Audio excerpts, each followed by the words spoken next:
سخت شوی دی په چا پسې اوس نه ژاړم زړه مې سخت شوی دی په چا پسې اوس نه ژاړم مطلب مې دا دی چې په تا پسې اوس نه ژاړم ډېر ښه دی زړه مې سخت شوی دی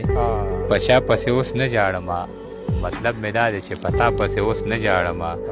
یا سې روزه یا اعتکاف او یا څلوېښت ورځې دین کې مشغول یم دنیا پسې اوس نه ژاړم خور مې ویل په دې خبره مې اوس زړه راټول دی چې ته زلمی شوې نو بابا پسې اوس نه ژاړم ډېر ښه دا بیا ووایه خور مې ویل په دې خبره مې اوس زړه راټول دی چې ته زلمی شوې نو بابا پسې اوس نه ژاړم